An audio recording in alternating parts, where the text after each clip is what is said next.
takes a bird as a plane. It's Superman.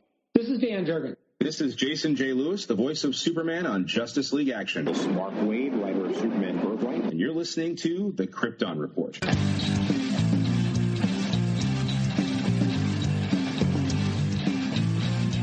The Krypton Report podcast is dedicated to all things Superman, Supergirl, and the planet Krypton. We discuss movies, TV, game, comics, and all things DC.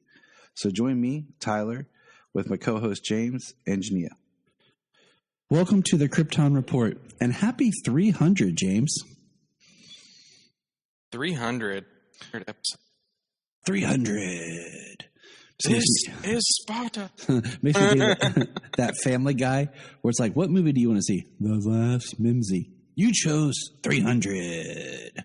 It's so messed up. Family Guy is so old that it makes fun of itself now. But hey, 300 episodes. We've come a long way.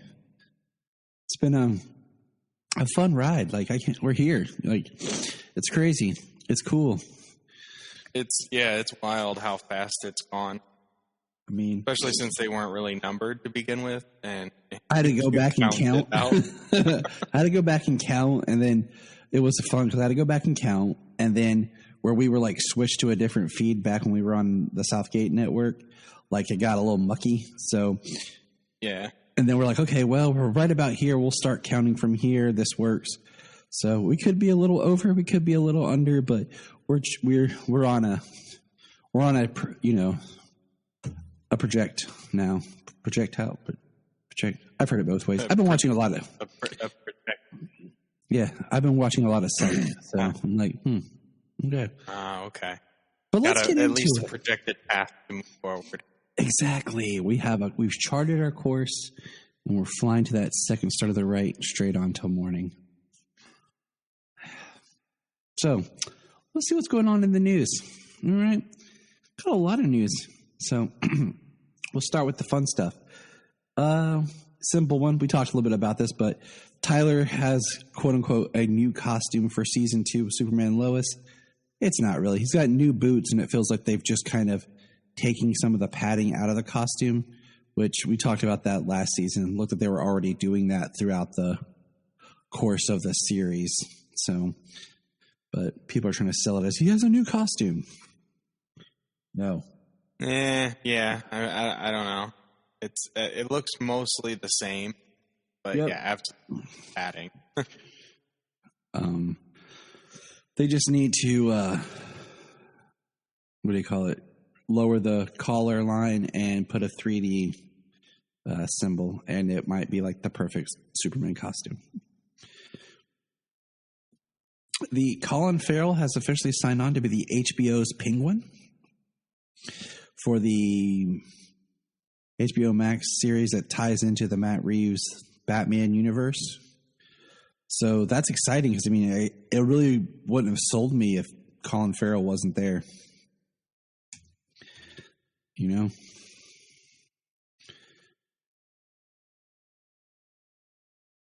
No, absolutely not.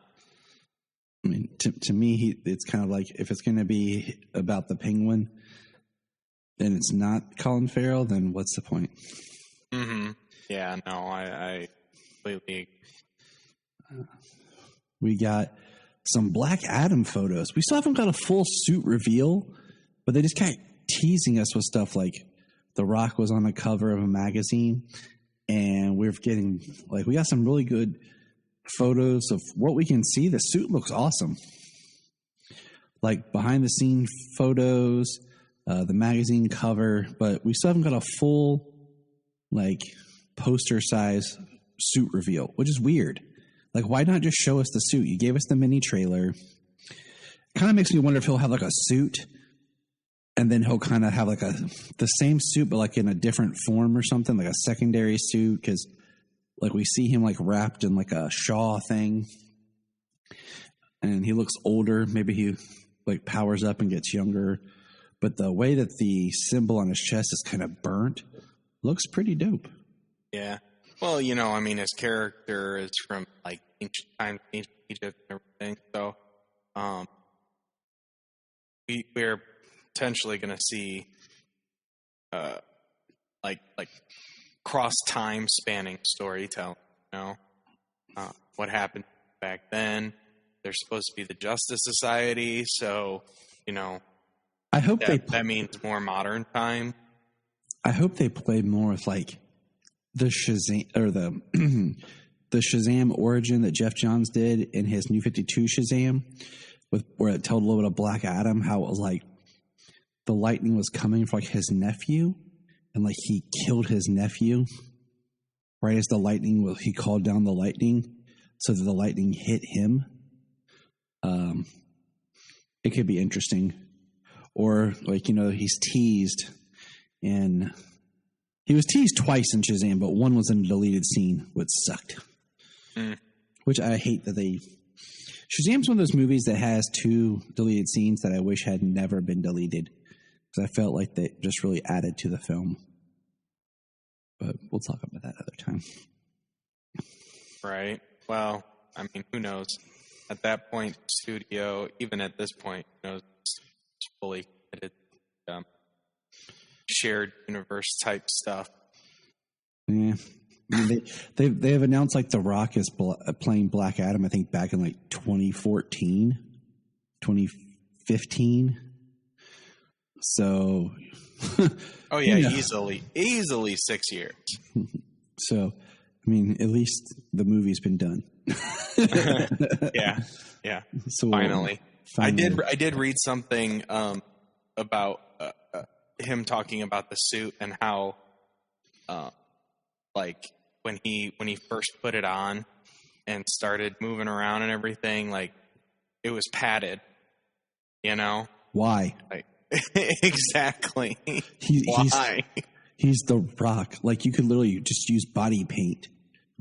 Like, body paint the black and then slap the logo on him and be like, there you go. Right.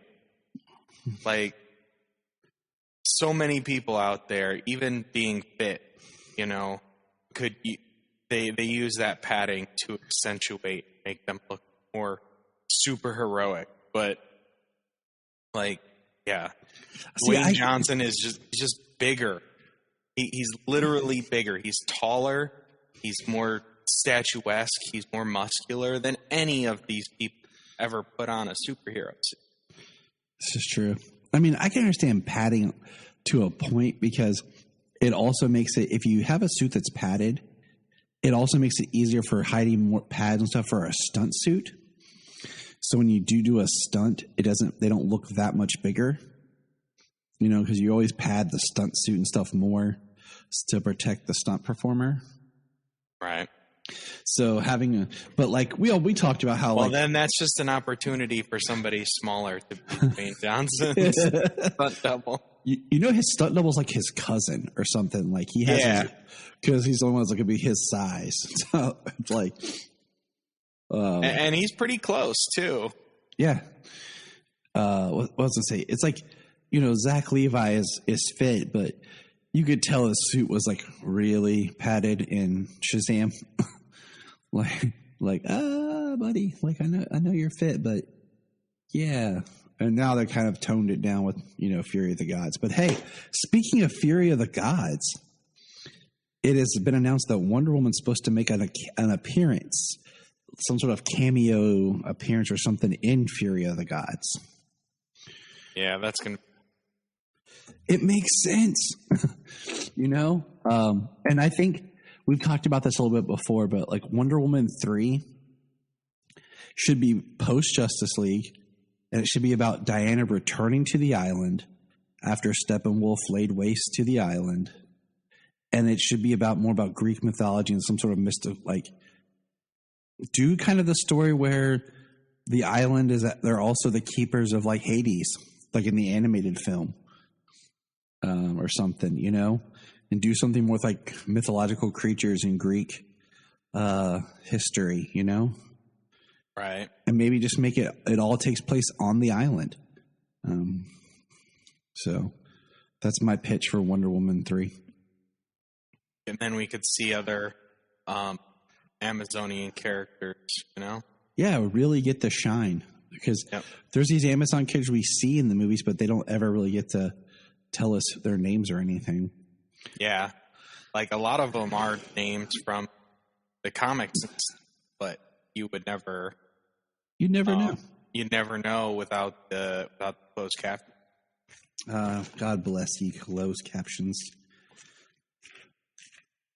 Let's see. Although I never saw Nubia on. I need to rewatch it all with the captions. So let's see here.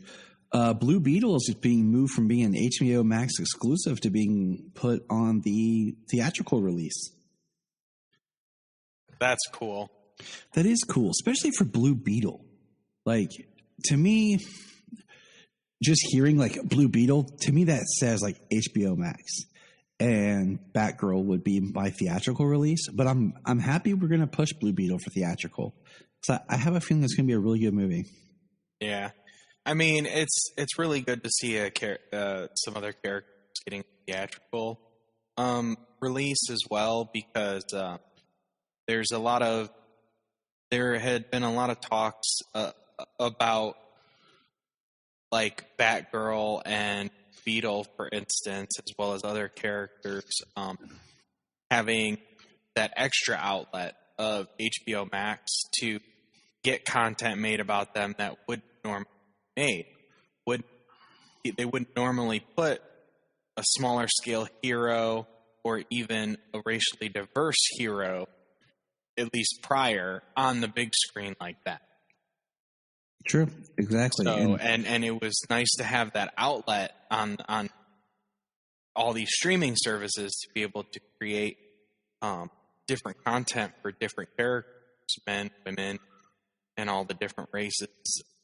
But yeah, it's great to see that they're happy with the story. They're happy with the potential. That's still not coming until 2023, so. Right. That's a ways off. Yeah. But you know what's not a ways off? We got our first look at Naomi in like a little bit of a trailer. And I'm intrigued. Like, I'm going to watch it, like the pilot for sure, and watch it. Like, there was discussion about who the Superman for Naomi should be. Because in the fandom trailer, we saw like they say Superman's fighting somebody and she goes outside and we see like a blur fly across the sky. But then in the new trailer, there's a line where she says superheroes are real. So it's intriguing, like what world or what time frame this is going to take place. And, you know, I've seen some discussion that it could be really cool if it's Brandon Routh that's the Superman of Naomi. Like her world is on the planet, you know, that he was on at the end of Crisis.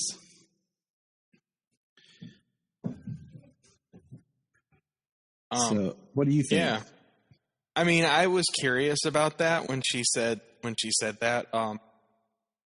Superheroes are real, and I do know that Naomi comes from a different Earth. Yep. But that's about the extent of it. So, it's very curious, you know. We still don't know much about the multiverse post-Crisis. Right, and that's something that's been very like I've seen people say like it seems like they did this grand crisis and combined the Earths, and then just have not done anything with it. Yeah.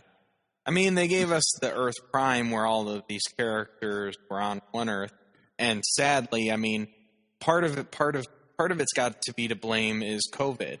That they haven't had the opportunity to get together because they've talked about how massive of a production these things are, because there are all these different crews working on these shows and different actors coming in to work with these different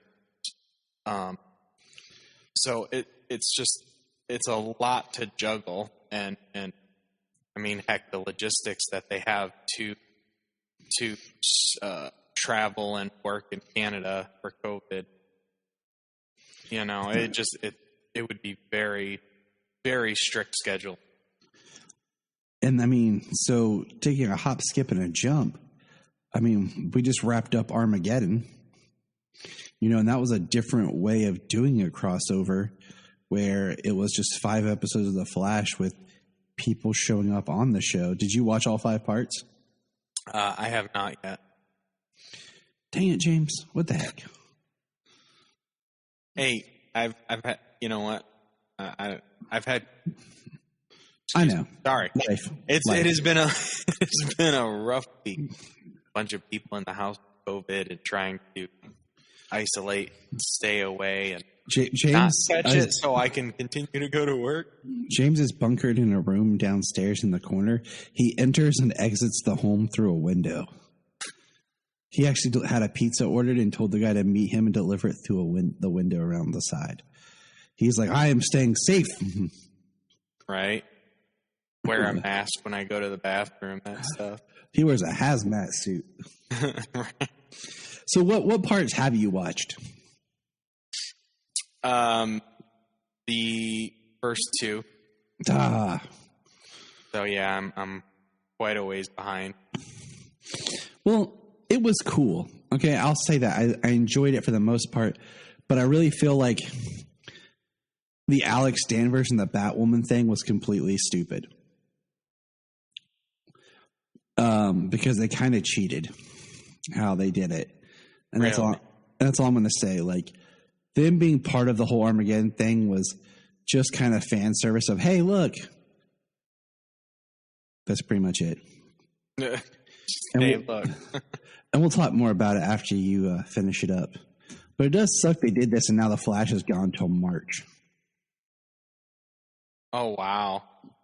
Yeah, like I was like, oh, I thought, okay, they did Armageddon during December, which ends where the normal crossover, mid-season finale type thing is, and then I'll be back in January. Nope, because in January, Superman and Lois and Naomi. So Flash has gone until March. Wow. But speaking of Superman and Lois, we did get a small trailer for season 2. What did you think of that tiny little minute-long trailer? I mean, I'm really excited. Yeah, and you know who else is excited? Jonathan Kent's excited because he gets caught with some hanky-panky by his dad. Oh yeah, I do remember that. Clark opens the door and whoop. Uh-oh, Johnny boy. Nah, it looks really good. It's intense. We see images of like Superman flying and looking at a sub. We saw some still pictures. What's interesting is I can't remember the character's name. The new military guy who was on Teen Wolf with Tyler before. But like there's 2 people standing behind him who have like these suits on with the Superman symbol. It's really interesting. Yeah. I was wondering about those. I even saw a post that Philip K. Johnson posted a couple of his characters from like the House of L book. And he's like, one can hope. He's like, come on. Right? I'm like, I was like, I don't think that's it, but that would be awesome. Yes, it would. So I'm excited. It comes out the day before Solomon turns 7, so that's pretty dope. More Superman next month. I mean, next month. It's less than a month away. And then we had the video game awards thing, and we're getting a Wonder Woman game for PS5 and Xbox S Series or whatever it is now. Too many words. Series X. Xbox. I just go with Series X. I don't care if it's S or X. That's stupid. I have to say all of it. I know. It should be like the X. They should just number. I mean, seriously, like PS5, PS6, like just a number. It's easy, okay? Xbox Series 1S, X Ultimate, XXX for your pleasure. Like, all right, video games. Getting a little serious now, Xbox. And then, you know what? Every time you turn on an Xbox, it should boot up and automatically start playing DMX. X going to give it to you. Like, that's the beat up music. But that's cool. I'm excited to see what that game is. I mean, literally all we got was just the announcement with, like, images of Wonder Woman. So it's just cool. And then we got the first official Peacemaker trailer. Did you watch this thing? Actually, no. What?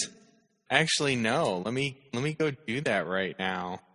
We interrupt this long Krypton report so James can watch the Peacemaker trailer that I dropped in our group chat like a week ago when it premiered. Prepare to suck some peace. That's funny. Dude, the whole thing is going to be so stupid. But the only reason that I'm completely into it is because of John Cena. Right? Like, that's why it's going to work. Is because you like John Cena. Okay? That is the whole way that this whole series is going to work. It's going to be dumb. It's going to be over the top.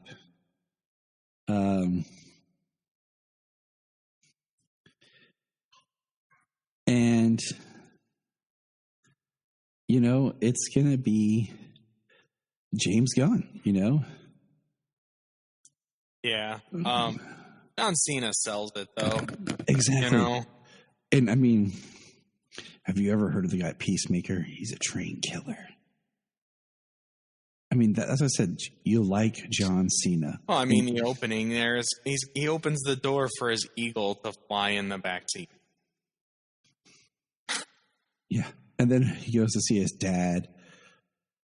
It's been kind of a rough day for me, Dad. Robert Patrick. Somebody shot me. A building fell on me. You let somebody shoot you? It's not like I invited him to come shoot me, Dad. Pathetic. So we know that that's going to be a shoot. Even his trailer he lets on is painted red, white, and blue with a giant flag. We got Vigilante, who looks like an even more idiot Vigilante. Vigilante looks like his suit's made of down. Looks like he put it together like Kick-Ass. Yes, he does. We call ourselves the Butterflies. Really? Which one? Who's me or Eagly? Okay, you're right. But if you score 50% on a school test, you get what? A D, an F. School isn't my bag. It's for dorks.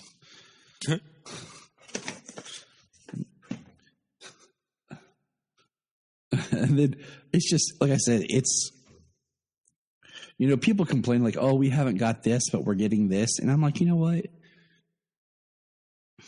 In the trailer alone, it shows us that he's going to have an arc because he didn't shoot the kids. You know, and after he said, you know, in the Suicide Squad about killing every man, woman, and child to get peace. Yeah. I've been having feelings about things. And then So- I'm a grower, not a shower. What? An angel you don't like, then you learn to like. You compare yourself to a chode. Not in a bad way. Oh, the freaking high school boy humor. Exactly. But like I said, it's Cena that sells it. And that's why I'm going to watch it. Like if it wasn't John Cena, I'd watch the first one because that's my rule. If it's a DC based property, I'll at least watch the pilot. But because it's only like going to be like what, 8 episodes or 13, I can't remember. I'm not sure if we ever got a count, but yeah, like 8 to 13 episodes. And it's John Cena. Like, yeah, I'll watch it. Yeah. Here we go. It's a grenade I tied. Just a grenade? Grenade, it blows like 2 people. How many does this blow up? I don't know. I invented it this morning. What? Eat peace, mother. Yeah. Just saw that. You know, I've watched a lot of what James Gunn has made, and, you know, I like a good deal of it, but some of it I can just, you know, I can just leave it behind. I mean, we can count on like one hand. Okay, ready? Here we go. Slither. Yes. What's it? Crap. It just Super. Yeah. I've watched it once a long time ago, and I just remember Rainn Wilson yelling, "Shut up, crime." And it was weird. The Guardians of the Galaxy 1 and 2. Of course, we watched that. Yeah. Second one is, The second one I revisited, and it was better than I remember. But it does have a weird. It has more of that James Gunnian-ness to it than the first one did. And then, of course, the Suicide Squad and Peacemaker. Is that it? Is that all of it? Am I missing anything? I feel like I'm missing one movie, but maybe not. Yeah. Anyways, yes, I know. I know he wrote Dawn of the Dead. He wrote Scooby-Doo movies. Yeah, but some of those movies that he's been involved in, whether it was directing, writing, what have, the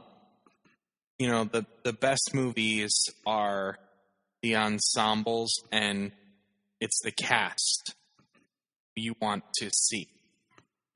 You know what I mean? Like, yeah, this show, just from the trailer, it's not all the humor and stuff. It's not the toilet jokes. It's not the high school boy crap. You know what I mean? It's the people on screen that are selling. Yep. So I'm in. I'll give it a shot. I'll give it a go. And then the last thing is and that comes out soon. It's next month. Yeah, next month we get Peacemaker, Naomi, and Superman. It's gonna be a good month. It is, because January usually sucks. Period. It's one of those months. It's one of the 2 months out of the year that takes like 3.5 months to get through. Exactly. And the last thing is they've announced the CW is developing a Gotham Knights show. And before anybody gets all excited, it's from the Batwoman writing team. And everyone's like, oh, Gotham Knights, blah, blah, blah. Reading the description, I'm going to tell you right now, it's not going to be what people think it is. I would not be surprised, because they haven't said officially if it's going to be a Batwoman spinoff or what it is exactly. But I'm not holding my breath about this yet, because I could foresee it being something like Duke Thomas, or like Duke Thomas and Stephanie Brown, like the characters that aren't being used anywhere else. Right. Because it does say something about like Batman's protege, but like Cassandra Cain, Duke Thomas, Stephanie Brown, and then like some other like street thug, maybe even they bring in like Harper Row or something like that. Because think about this for a quick second. Have we had any hero characters doubled in any of the shows that Berlanti's produced? I mean, besides the fact that they all have like 2 of everybody. Well, I mean, within their own show. Like the exact, the exact hero or anything. No, yeah, we've never seen a repeat version of them. Exactly. It's not like there's a Barbara Gordon on Batwoman and then a Barbara Gordon on Titans. All the TV shows have had one version.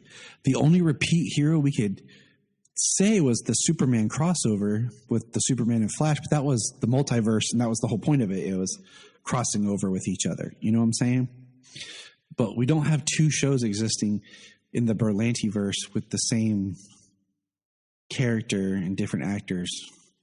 Well, yeah, I mean, on Titans, they don't have a speedster. Right. They don't have Wally West or a Bart Allen. Exactly. So that's what I'm saying with this whole Gotham Knights thing. I'm kind of like, I don't foresee it being I don't see Nightwing. I don't see Red Hood. I don't see Robin, because that's all in Titans territory. They're not going to take those characters away, especially with Titans getting a season 4. Now, if Titans had been canceled, then maybe I could see that, like a Tim Drake or something, Yeah.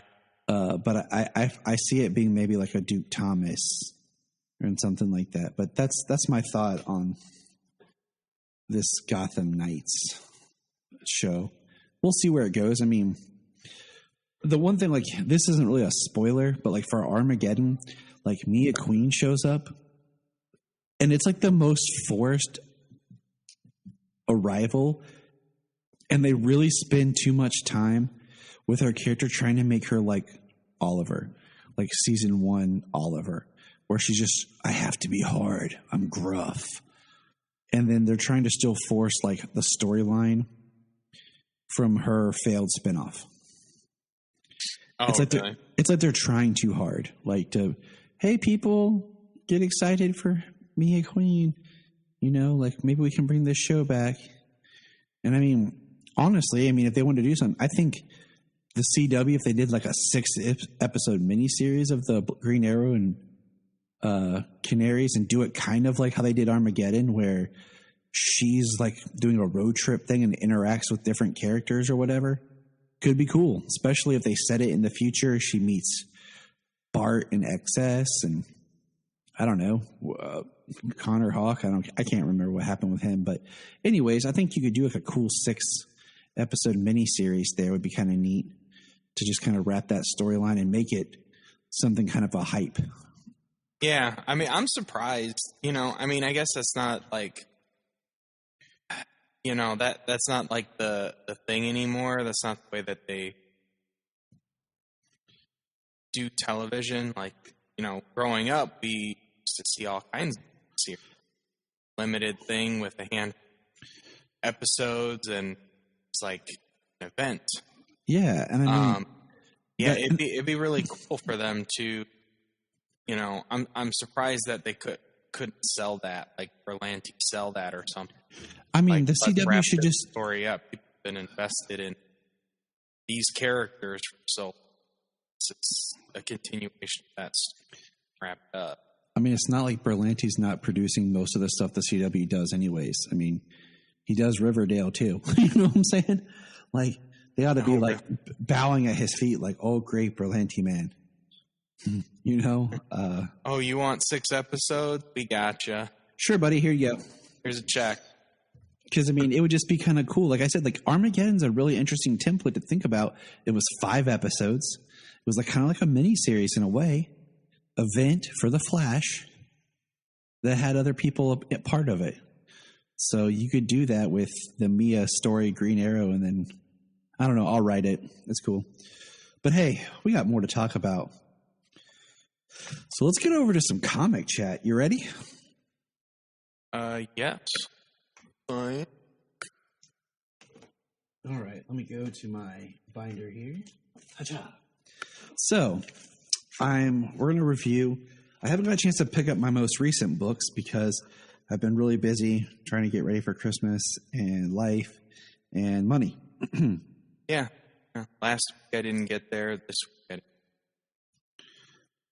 Blah.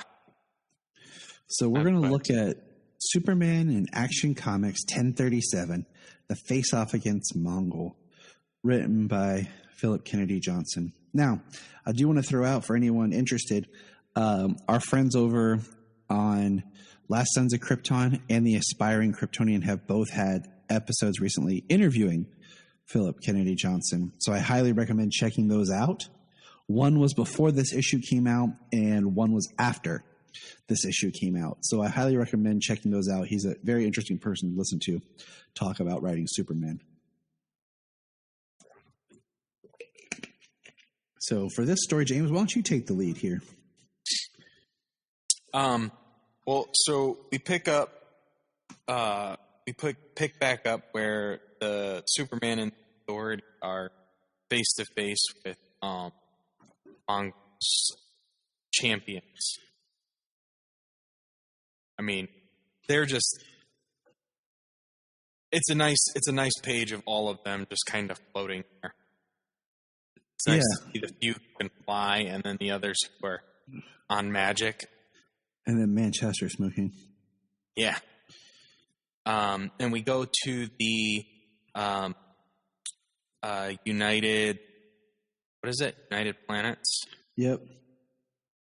Okay. The United Planets. I can't think of a word that's appropriate. Pushovers. Yeah. Well, I can't remember what they call themselves, the group offhand right now. Slackers. Yeah, I know, right? They're all slackers. I feel like slacker there. But they, United Planets just sounds weird because I'm fairly certain that's pretty close to Star Trek. Isn't Star Trek the United Federation of Planets, though? It has the Federation. Yeah, there it is. Yeah. Yay. I know stuff. Tyler, round of applause. Point for me. So they're discussing that Superman is on his way to liberate,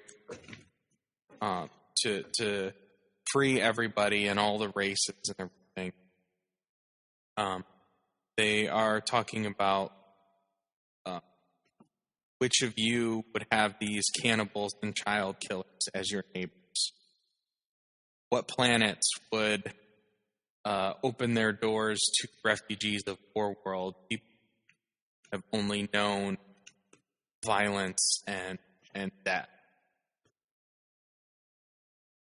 This is the guy speaking like this is the guy from last issue who turned on a dime, completely 180 when the guy brought up the name explosions. Yep. So you can kind of see why he's a little apprehensive to help liberate the world. I call him D-Bag. Or Debog. Debog. That sounds... I was gonna say That sounds like an alien. That sounds like an alien name. Yeah. So Mongol is tempting Superman. He tells them that all of his friends, everybody can kill them, but Superman is his own. I really love just the whole concept of the Mongol who is and the Mongol who was. Yeah. I know I've seen that in other versions. Mongol and Child takes over. But I really feel like he's just cementing it and really making it something more. Yeah. Well, especially this Mongol, how he's got everybody to follow him. Instead of being like this he is a he's got everybody believing in everything that he says. That his version of slavery is their strength. It's actually some really good, deep stuff. It's relevant to history and, in some ways, issues that we face today with refugees. Yeah, this is a very good.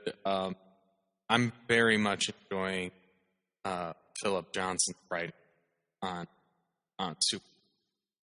Very, very. So the one they call Mother, she June Moon attacks her. Like she's like fighting magic at. Why Superman flies to punch Mongol. And Mongol doesn't even seem to be fazed by the strike there. Nope. But Mother is pretty strong in her own right, in her magic. June sends out this snake to attack her, and it jumps on her and crashes into the ground. Mother grows gigantic, comes out of the ground, kind of turns herself into a smoke snake and like chomps June. Mm-hmm.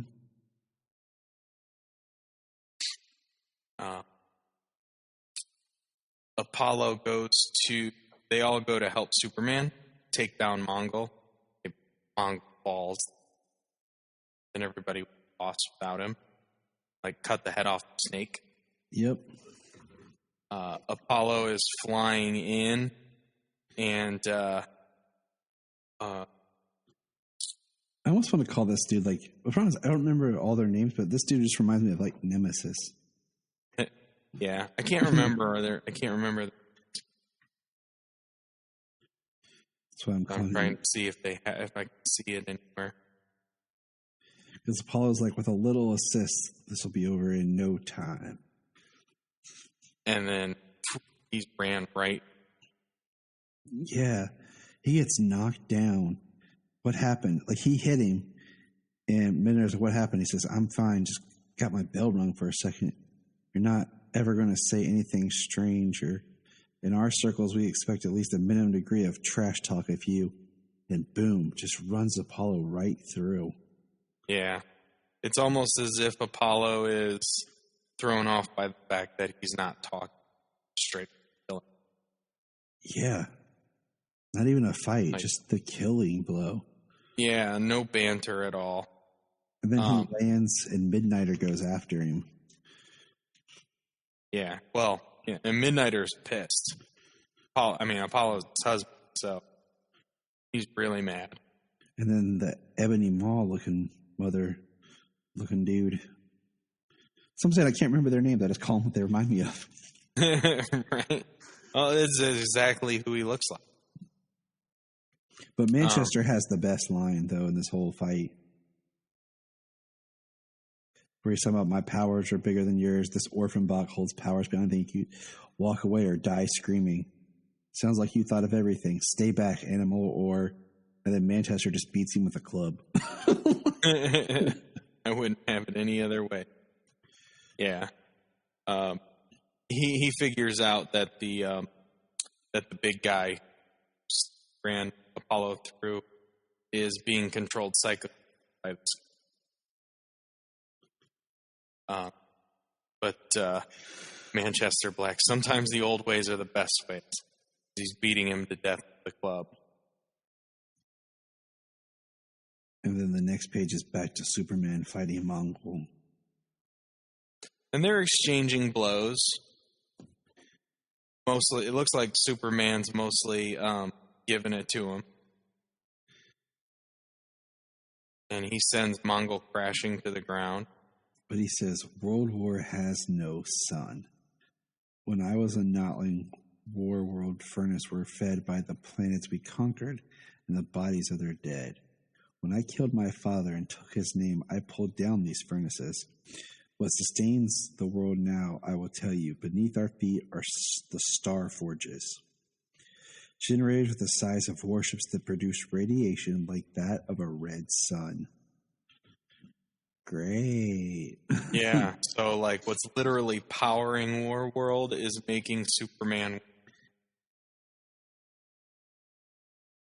And then the next page is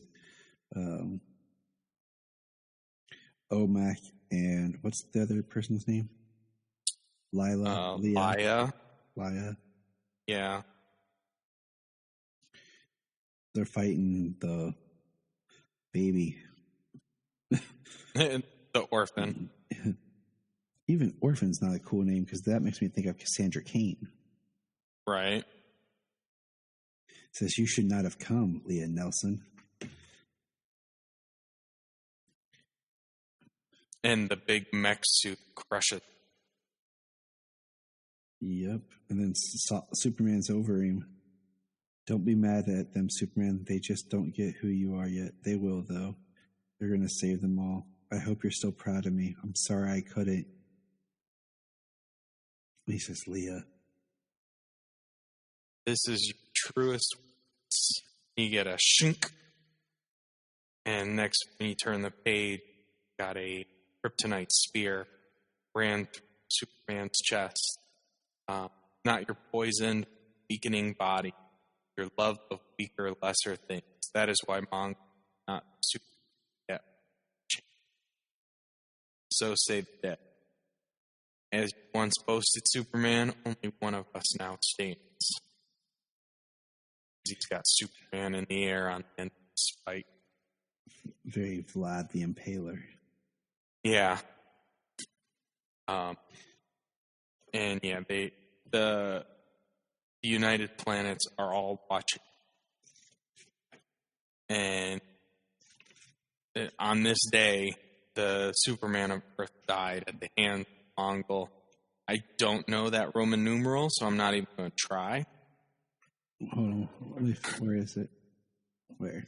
Hold on. Ow. MDCCXC. Let me see if I can do this. Nope, never mind. We'll move on. It'll be interesting to find out, though. That it will. But, yeah. The only thing we can do is nothing. And one of the guys said, "May the gods forgive us," as the board, as the meeting room clears. And the guy left over kind of seems to have some sort of Debog. Yes, Debog. And then the backup here is Martian Manhunter, which I actually enjoyed the backup with Martian Manhunter. Just kind of him in Metropolis and Martian Manhunter a face in the crowd. And I enjoyed it. Like, it's a little short story about him in the police department and going to the museum and meeting the Human Flame. So, yeah, this was a good issue. This is one of those stories that I really would have loved to have just kind of read in a trade. Just because that, like, reveal of Superman being speared and then being able to, like, turn the page and start the next issue would have been awesome. Oh, yeah. Well, it's absolutely an ending that's going to have you picking up the next issue.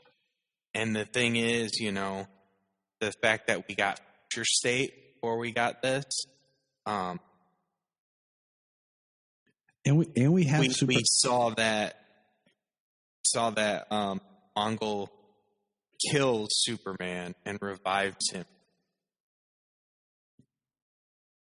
And the fact that, we have a Superman ongoing with John, like, we don't really know what they are going to do with Clark.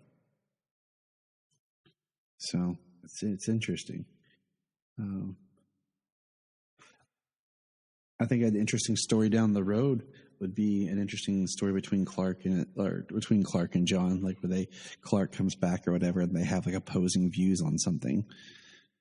But we'll get there. But yeah, so now let's take a quick break.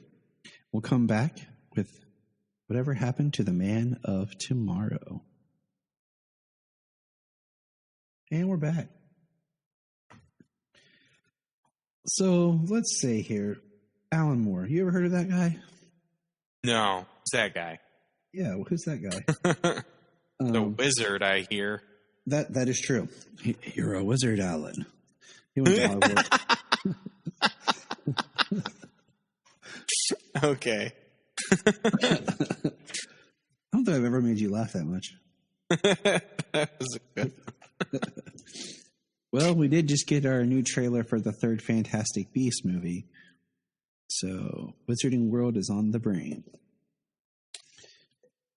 Yeah, that and the 20th anniversary of Harry Potter.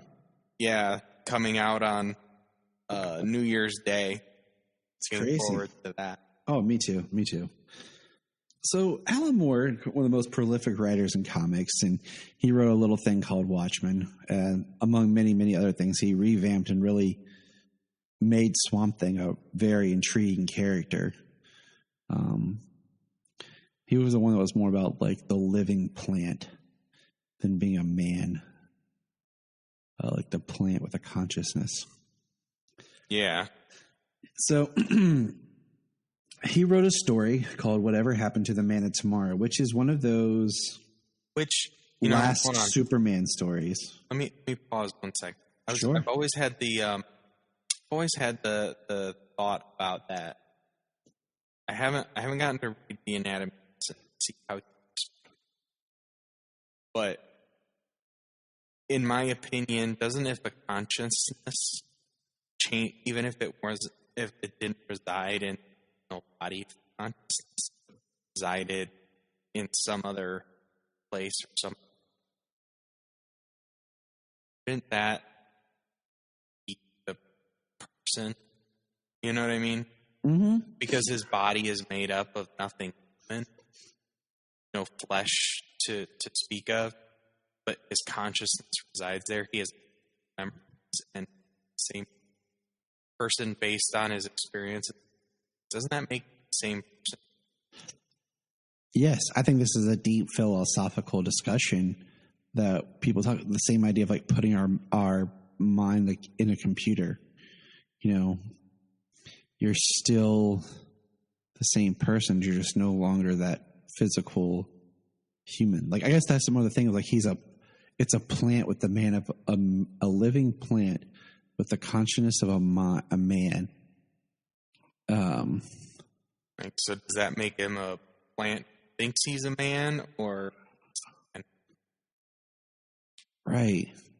And if you like, does Swamp Thing fear vegetarians and vegans because they like he's a plant? That would be interesting. That's a story I'll have Jania write. It is. I want to revisit and watch Swamp Thing again, and kind of take notes on it, and even dip back and watch some of the old '90s Swamp Thing, just out of curiosity. And then not watch the Swamp Thing movies because they're atrocious. Yeah. But whatever happened to the Man of Tomorrow? Some people really love this story, and some people are like, But it is one of those last Superman stories because this was the last Superman story written before Crisis, which, kind of gave them the freedom to tell the story that they want. It's the end of the Silver Age. And no, I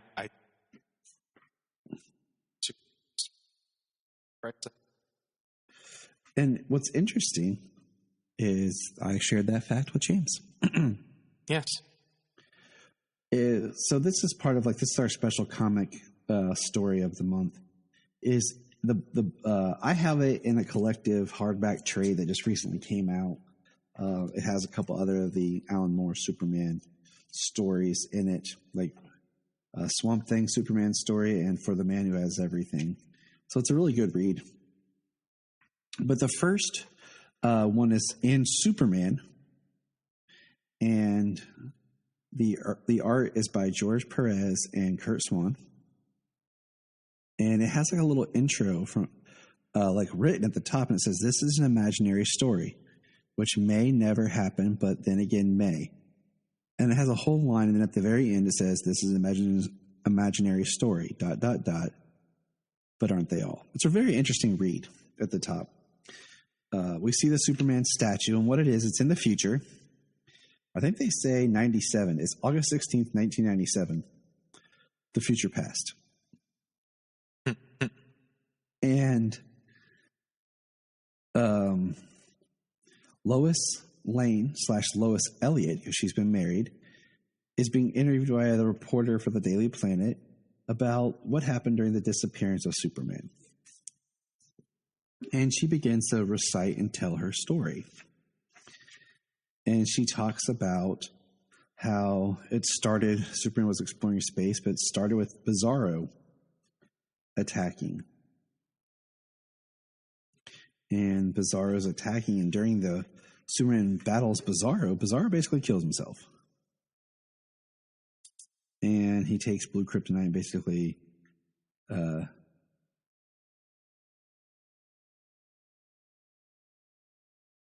I'm trying to, decipher Bizarro speak. But basically he says he understands and he kills himself. And then Lois says, hey, that was kind of low key. It wasn't trivial. but the unmasking. And then it shows that Clark Kent, he's a TV reporter, gets a delivery. He opens it, and it's Superman figures, but they come to life and start shooting like heat vision laser beams, and they're attacking the station, and they basically all of them attack Clark, and it burns away his costume, and he's staying there as Superman, and it's kind of how he got outed as Superman. And the voices that he hears start talking to him, and it's Toyman and Prankster. And they say, check the big box. And he opens the big box, and out pops a dead Pete Ross.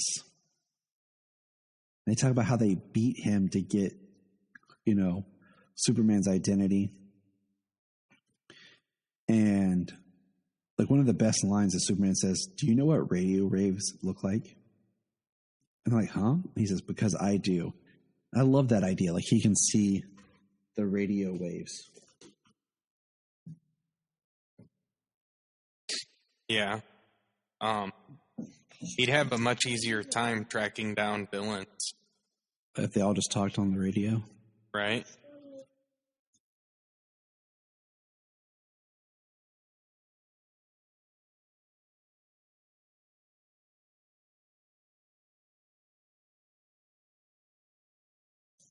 So he stops Toyman and Prankster, and basically, Clark Kent's exposed as Superman. He throws away the costume, and he's worried that his identity's out there.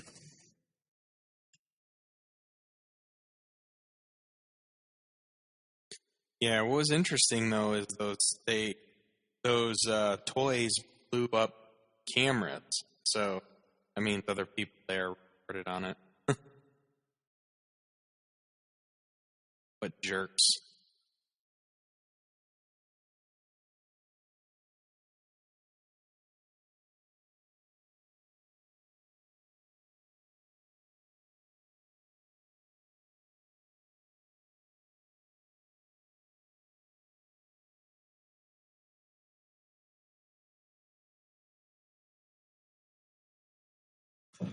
And so then we get Lex Luthor in the Arctic finds Brainiac, like a little Brainiac looking kind of, it looks like a helmet, and that's kind of what it does, is it makes like a helmet and takes over Luthor's brain and takes control of him. And then we find out that now they're all coming for Clark/Superman, and there's like a ton of like Metallo looking guys that attack the Daily Planet. And I thought this part was cool because Lois tells about how she fell out the window, Superman caught her, and how Superman made like a giant magnet and collected all of the Metallos. And then Krypto shows up, and so does the Kryptonite Man. I'm not familiar with the Kryptonite Man, to be honest. I've heard of him, but that's it. And then never read anything. Superman takes everyone he loves to the Fortress of Solitude to keep them safe. And we have a really cool part about how Lana and Lois kind of push away their differences and embrace each other as friends at the fear of this is the end. And we learn that Perry and Alice are like apart and are fighting.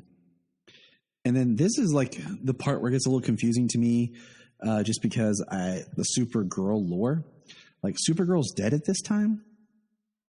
But yet Supergirl, who looks like the original parent Supergirl, shows up with the Legion.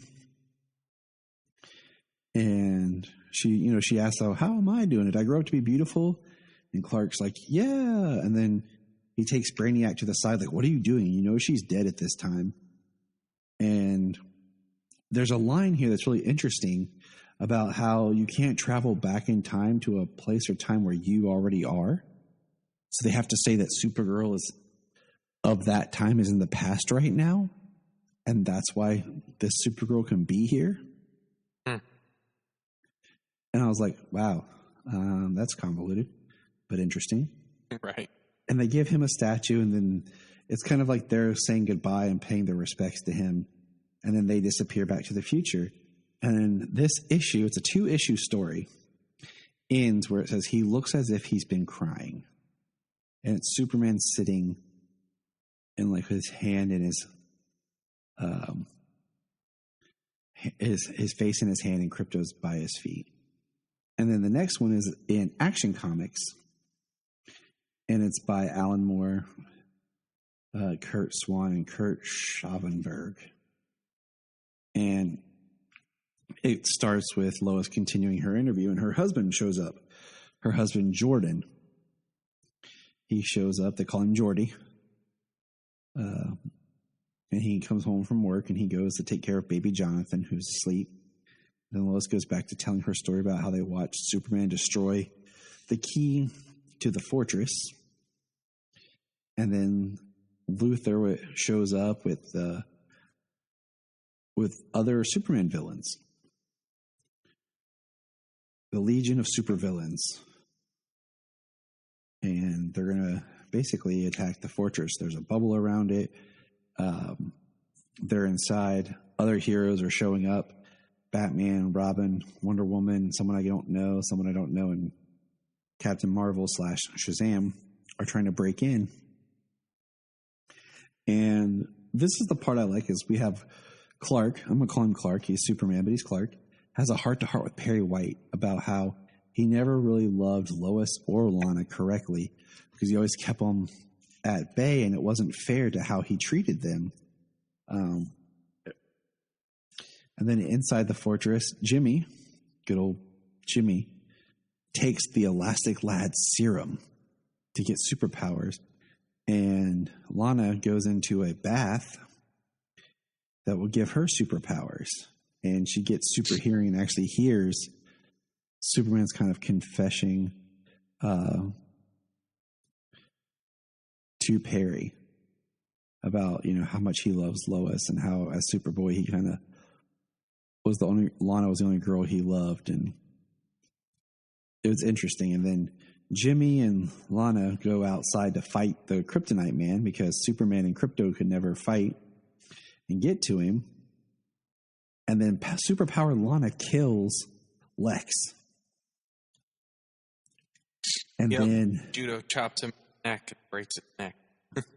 And then one of the Legion of Supervillains uses his transmutation abilities to take the radioactive tissue in Lana and turn it to just to salt. And then they basically electrify Lana, kill her, and then kill Jimmy Olsen. And then Brainiac just takes over Luthor's lifeless corpse and starts moving him around. Which is a little there. Yeah.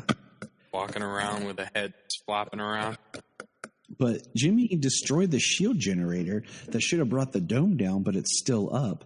We see Hawkman, Martian Manhunter, who should be able to phase through, but he's not. Did you ever think about going on the floor? Green Arrow. And then inside the fortress, we have Alice and Perry kind of making up. Because they even say, "Would you take me to my room? Perhaps we'll have time to make up before being so stupid."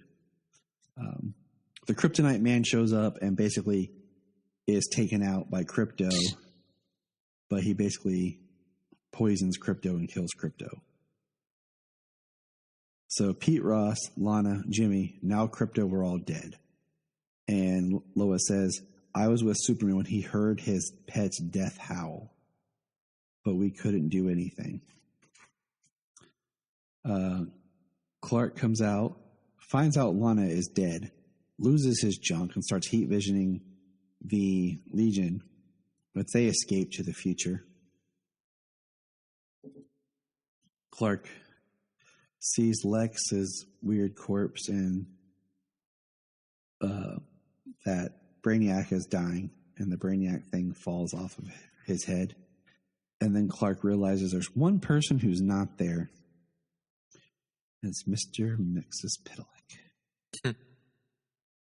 And Mr. Mxyzptlk has a great little thing where he talks about how for the first 2,000 years he didn't breathe. Then for 2,000 years he was good. He helped people. Then he was bad, and then he was mischievous. And he said, maybe after the next 2,000 years I'll be evil. And he said, after that, who knows? Perhaps I'll try and being guilty for a while. But did you honestly believe the fifth dimensional sorcerer would resemble a funny little man in a derby hat? Would you like to see how I really look? He starts changing into this really weird, big, energy-looking guy. And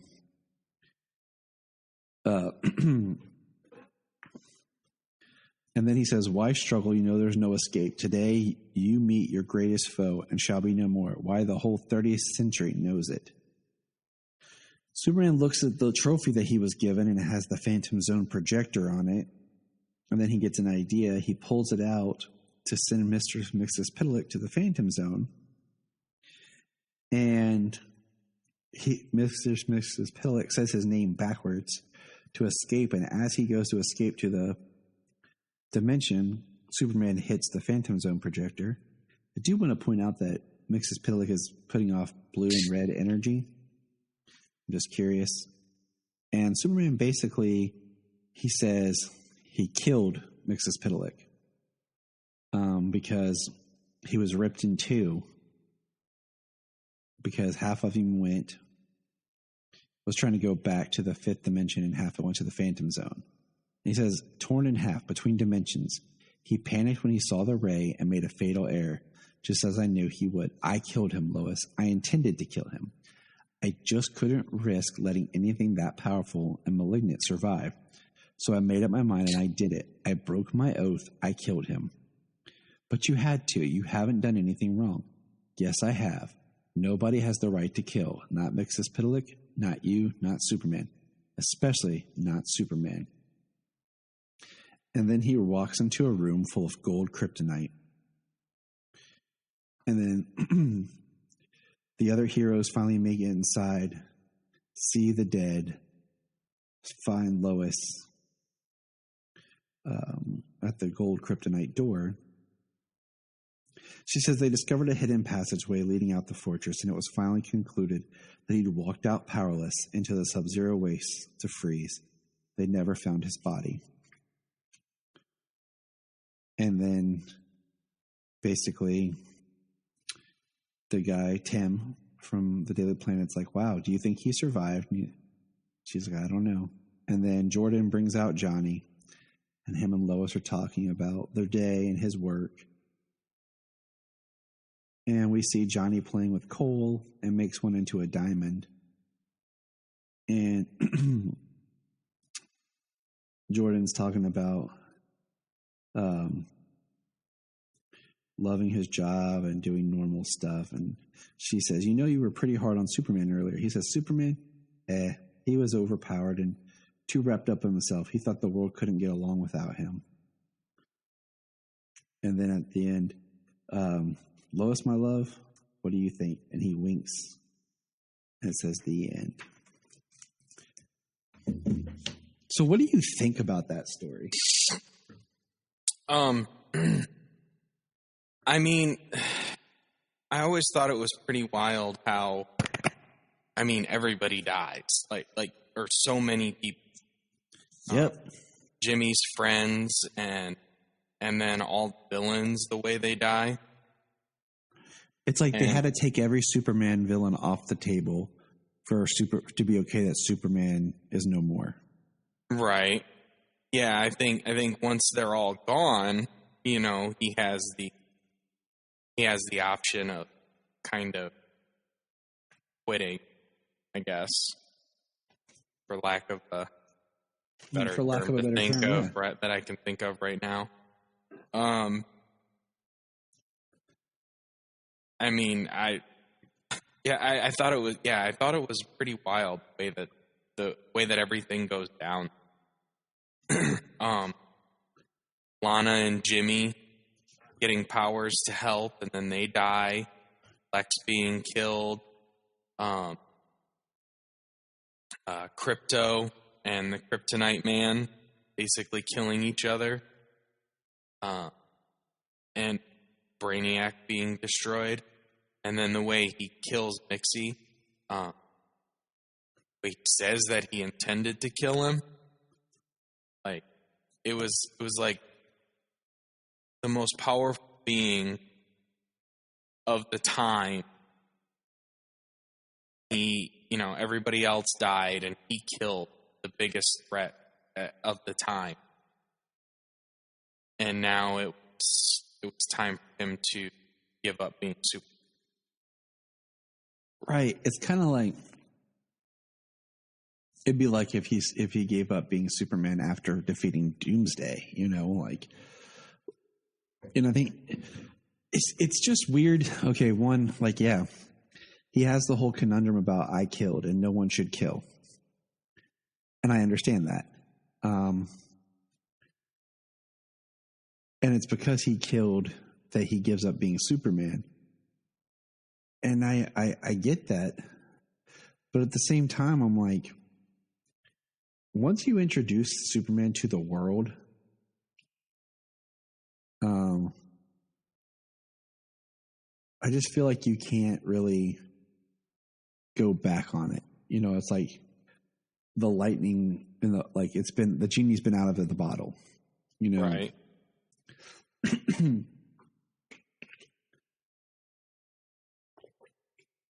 I know a lot of people cited this story for the whole Smallville segment during Crisis. But this Superman, I can understand, I killed. So I don't feel like I deserve to be Superman anymore. I can see the moral quandrum. But he just seems at the end like he was like, Superman, And it kind of makes you you have to put yourself back in the mind of who the Silver Age Superman kind of was. Because that whole Clark Kent Superman kind of debate, because a lot of the Clark Kent that we really like is all stemmed from the John Byrne reboot. And I don't know, I'm not a fan of Superman giving up. To me, it doesn't feel like a very Superman thing to do.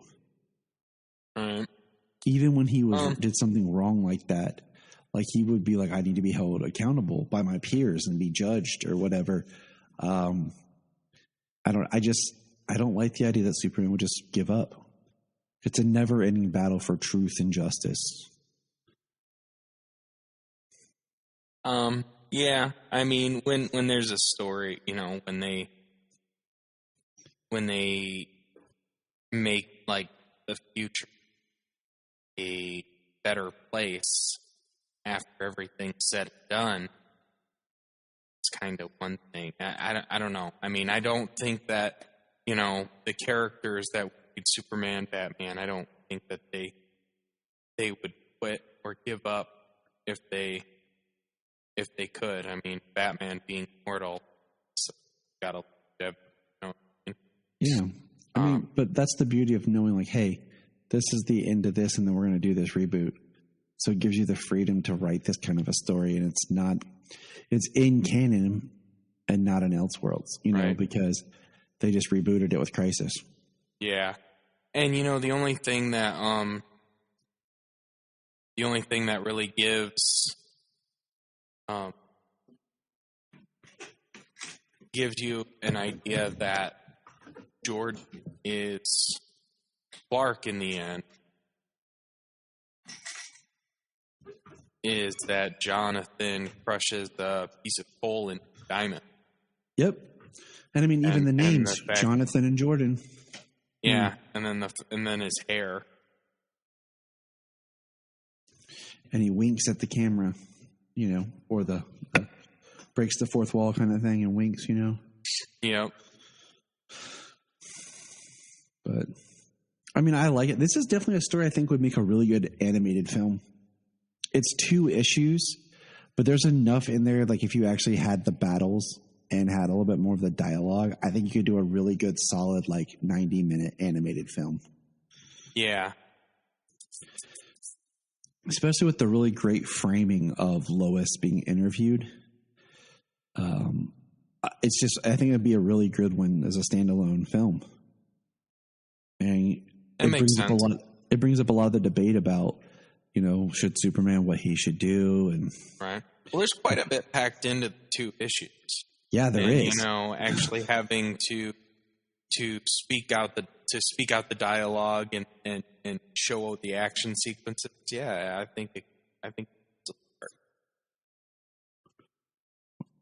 but it's an Alan Moore, so it's a think piece, There's not a clear-cut answer. I think it's a discussion. I think in a couple of years, read it again, I'll have a different opinion. Because I remember the first time I read it just being kind of like, and not really liking it. And then I reread it about a year ago, and I was like, okay, and I like it. I enjoy it. I think there's a lot of good stuff in there.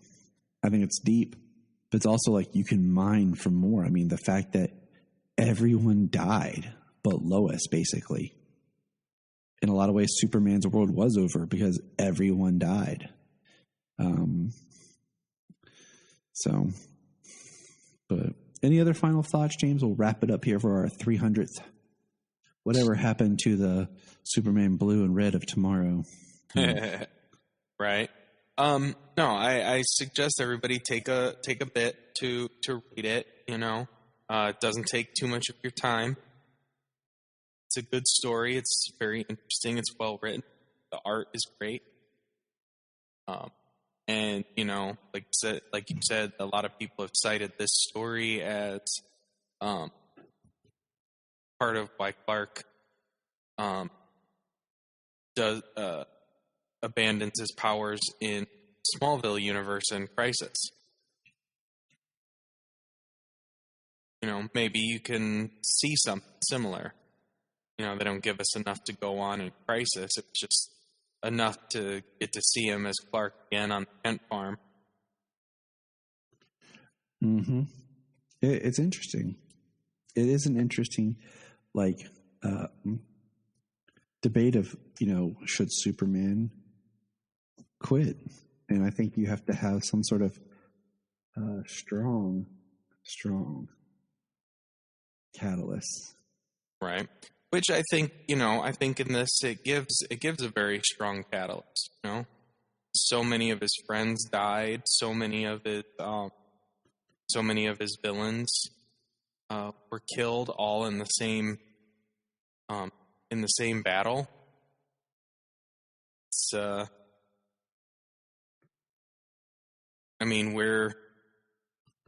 don't know. The idea that he quits because he intentionally killed somebody. I still don't see it, but yeah. Yeah. Yeah. It's like, okay. Like you said, I do think more that he would feel that he needs to be absolved of. Yeah. But that's gonna do it for us here on the Krypton Report. Happy 300 to us and all of our friends. And remember, Look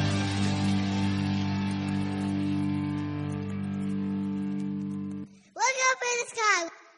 do you like movies? Of course you do. Do you like comic book movies? Of course you do. Well, our Patreon is launched now. It's $1 a month. That's all we ask. $1 a month to hear great content. And right now, one of the biggest things we're doing on our Patreon is movie commentaries. I am a movie person, and I love to talk about movies. So what we're doing is at least 2 movie commentaries a month. You'll hear the wonderful voice of my wife, Jania, more often, and other special shows. Check out our Patreon at kryptonreport.com/Patreon. And all we ask is, hey, $1. It helps us keep the show on. We're not looking to get rich. We just help with the cost of doing this, and it helps a friend out. You loan a friend $1, you probably have $1 lying around the house and change.